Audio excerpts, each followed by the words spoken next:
Hi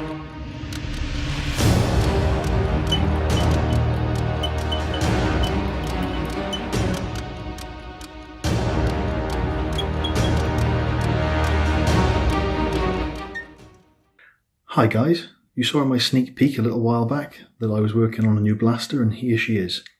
So this is Hades. She's all black, as you can see, so only use in private games, not going to be taken out in public parks or anything like that. I'm going to go through a quick run of what's on the externals.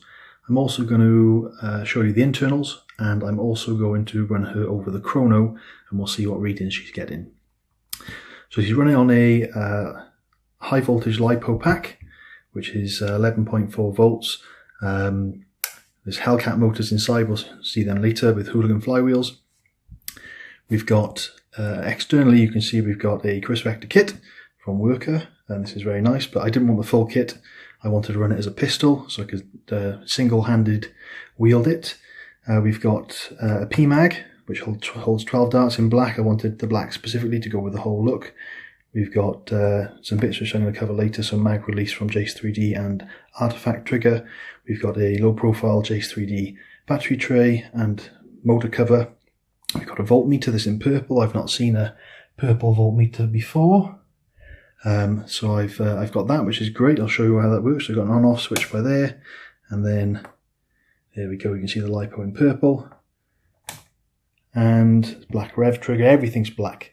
So, the one thing I've forgotten to mention is the stock extender and the Jace, not Jace 3D, this isn't Jace 3D, this is, I think it's Terran 3D off the Etsy store. So the jam door and the stock adapter from an Etsy store, I'll put a link in the description. These were excellent, but I've milliputted all the 3D printed parts and then sanded them over to get rid of the edges.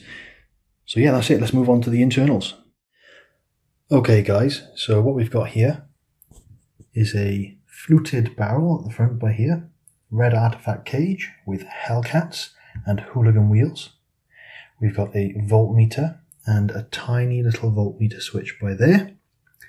We've got a Dean's connector hidden up into the jam door. We've got a little on-off switch, you can just about see it there. We've got a MOSFET hidden right down in the depths, hopefully you can see that.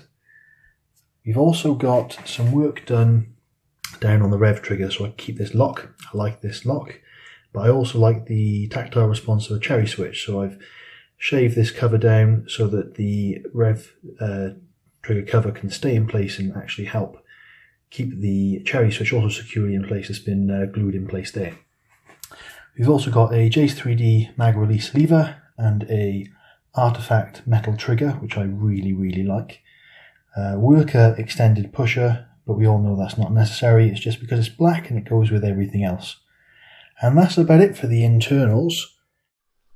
Alright, before we get into the chronographing, I thought I'd just point you in the direction of a post I put on the Britnerf ages ago. This is what, nearly 3 months old? No, 2 months. 2 months old. And I've only just got around to finishing off the video for this. But this is the written overview of what I've just gone through in the previous bits.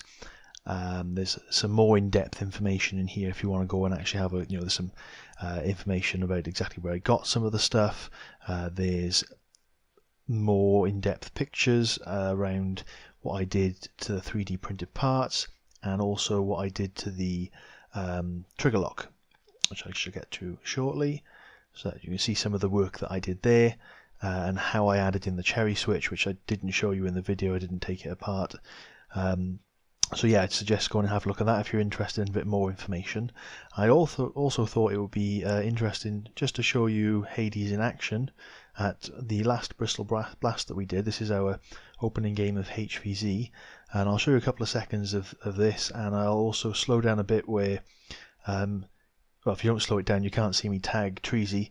But I'll show you that just in terms of the reaction of the blaster and how it performs in an actual war. 1, 2, 3, 4, 5. It's on me. 1.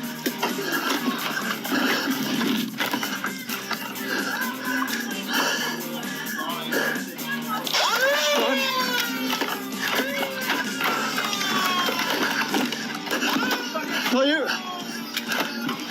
Right, I should just go back and do that in slow motion because you can't really see it at full speed. So I shall just slow that down and I'll skip through a few of these bits so you're not bored by it. And there it is, we got him. Alright, on to chronographing. Alright, where to start with this? So, like all the other tests that I've done, I put 150 darts through here.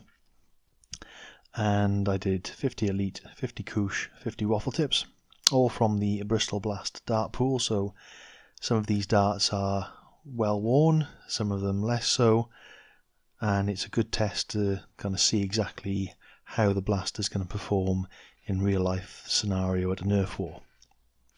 So starting with the Elite performance, you can see it's averaging around 112 with a standard deviation of 13. So I've seen better standard deviations, but I've seen worse as well. Extreme spreads just under 50, getting highs of just under 140. I'd like to point out as well that the minimum though I'm getting on Elites is around 90. So you can see the spread's huge. So a lot of inconsistency there, and I put that down mainly to the darts. And it's the same story throughout. So Couche is the worst performing dart in this blaster, with a average of 107. Standard deviations lower than Elite, that's about 11, and extreme spreads lower as well, as 43. Best highs though, 143.8, so that's good, but lows of 87.3, which is the lowest of the lows. So best and worst performance out of Couche, worst average out of the lot as well.